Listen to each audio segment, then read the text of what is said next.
இந்த மாநாட்டை பார்க்கும்போது பலருக்கு வியப்பாக இருக்கலாம்,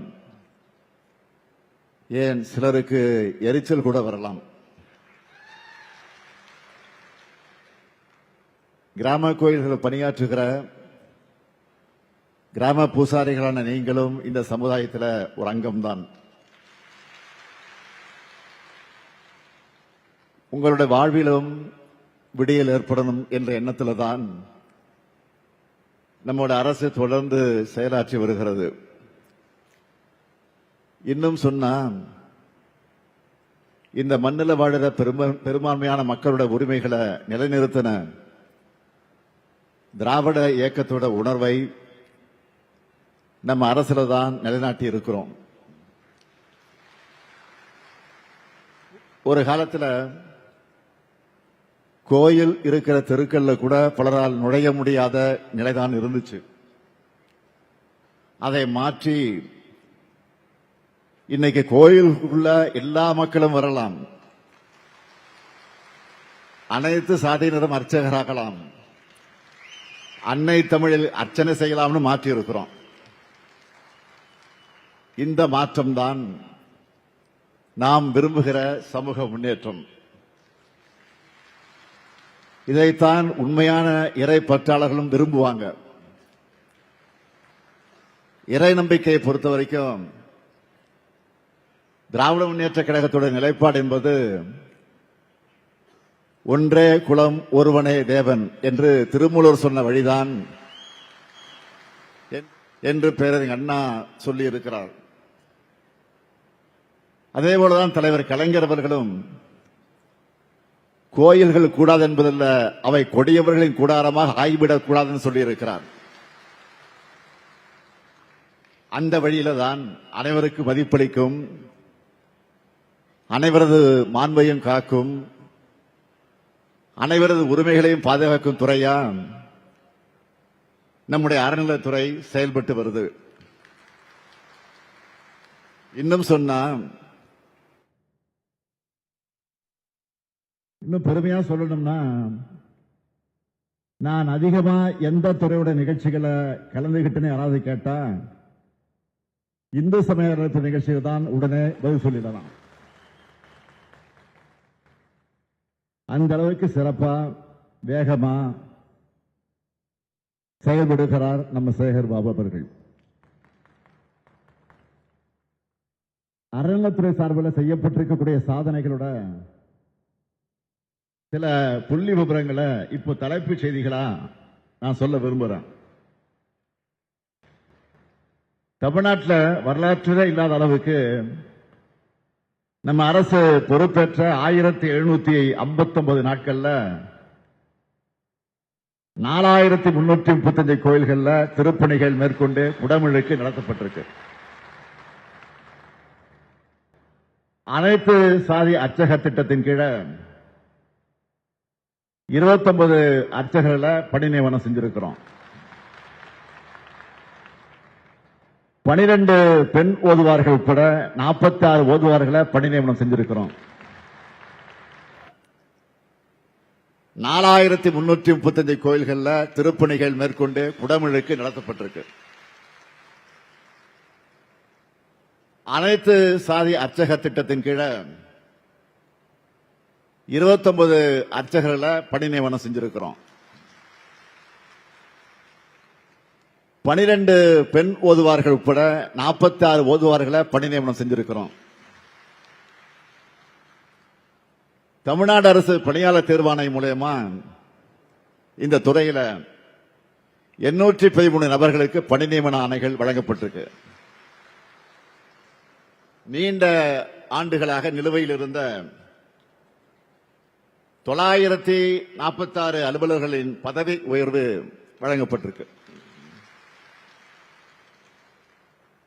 அர்ச்சகர்கள் மற்றும் பணியாளர்கள் ஓய்வூதியம் 5000 ரூபாயாகவும் அவர்களது குடும்ப ஓய்வூதியம் 2000 500 ரூபாயும் உயர்த்தி 2500 ரூபாயும் உயர்த்தி வழங்கியிருக்கிறோம். 19,000 ஒரு கால பூசை திட்ட திருக்கோயில்கள் அர்ச்சகர்களுக்கு மாதந்தோறும் ஊக்கத்தொகையாக 1500 ரூபாயை வழங்கிட்டு வரோம். 221 கோடி ரூபாய் மதிப்பீட்டில் 616 குடியிருப்புகளை கட்டி தந்திருக்கிறோம்.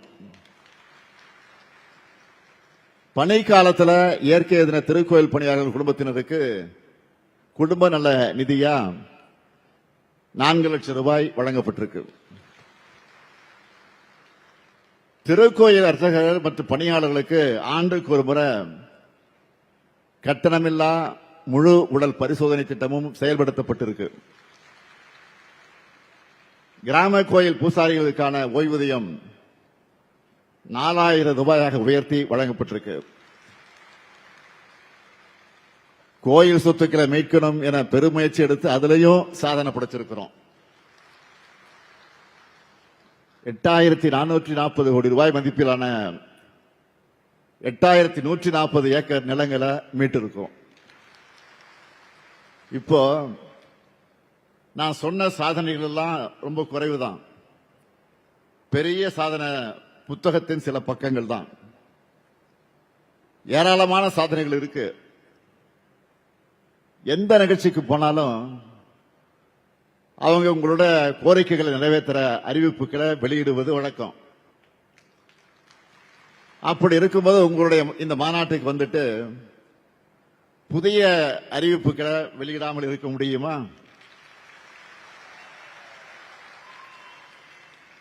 அதனால பூசாரிகளுடைய நலனுக்காக 11 புதிய அறிவிப்புகளை வெளியிட விரும்புகிறேன். முதலாவது அறிவிப்பு, ஒவ்வொரு ஆண்டும் தமிழர் திருநாளாம் பொங்கல் திருநாளுக்கு அனைத்து உறுப்பினர்களுக்கும் புத்தாடை வழங்கப்படும். இரண்டாவது அறிவிப்பு, உறுப்பினர் மரணமடைந்தால் அவருடைய வாரிசுதாரர்களுக்கு தற்போது வழங்கப்படக்கூடிய தொகை 50,000 ரூபாயிலிருந்து 1 லட்சம் ரூபாயாக உயர்த்தப்படும். மூன்றாவது அறிவிப்பு, கிராம கோயில் பூசாரிகளுக்கு நிர்ணயிக்கப்பட்ட ஆண்டு வருமான உச்சவரம்பு 75,000 1 லட்சம் ரூபாயாக உயர்த்தப்படும். அது ஏற்கனவே உயர்த்தியாச்சு. இருந்தாலும் தற்போது உங்கள் கோரிக்கை ஏற்று ஆண்டுக்கு 1,25,000 ரூபாயாக உயர்த்தப்படும். நான்காவது அறிவிப்பு, இயற்கை எய்திய உறுப்பினருடைய ஈமச் சடங்குக்காக தற்போது வழங்கப்படக்கூடிய தொகை 5,000 ரூபாயிலிருந்து 10,000 ரூபாயாக உயர்த்தி வழங்கப்படும். ஐந்தாவது அறிவிப்பு, பக்கத்தில் இருக்க பெரிய திருக்கோயில்கள் மூலம் ஆண்டுதோறும் 500 பூசாரிகளுக்கு தேர்ந்த பயிற்சியினர்களை கொண்டு புத்துழை பயிற்சி நடத்தப்படும்.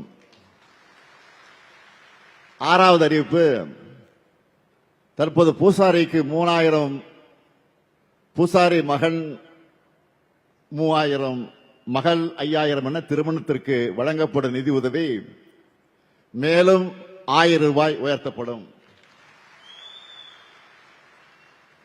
ஏழாவது அறிவிப்பு, பூசாரிகளின் மகளுக்கு தற்போது வழங்கப்படக்கூடிய பள்ளி கல்வி நிதி உதவி மேலும் 1,000 ரூபாய் உயர்த்தப்பட்டு 2,000 மற்றும் 2,500 ரூபாயாக உயர்த்தி வழங்கப்படும். எட்டாவது அறிவிப்பு, பூசாரிகளின் மகளுக்கு தற்போது ஒவ்வொரு கல்வி ஆண்டும் வழங்கப்படும் இளநிலை முதுநிலை பட்டப்படிப்பு நிதி உதவி ஆண்டுக்கு மேலும் 2,000 ரூபாய் உயர்த்தப்படும். ஒன்பதாவது அறிவிப்பு, பூசாரிகளின் மகளுக்கு தற்போது ஒவ்வொரு கல்வி ஆண்டு வழங்கப்படும் தொழில் சார்ந்த இளநிலை முதுநிலை பட்டப்படிப்பு நிதி உதவி ஆண்டுக்கு மேலும் 2,000 ரூபாய் உயர்த்தப்படும். பத்தாவது அறிவிப்பு, பூசாரிகளின் மகள் தொழிற்பயிற்சி நிலையத்தில் பயில ஆண்டுக்கு மேலும் 1,000 ரூபாய் உயர்த்தி வழங்கப்படும். 11வது அறிவிப்பு, உறுப்பினர்களுக்கு மூக்கு கண்ணாடி வாங்க தற்போது வழங்கப்படும் 500 ரூபாய் நிதி உதவி 1,000 ரூபாயாக உயர்த்தி வழங்கப்படும். மகிழ்ச்சியா?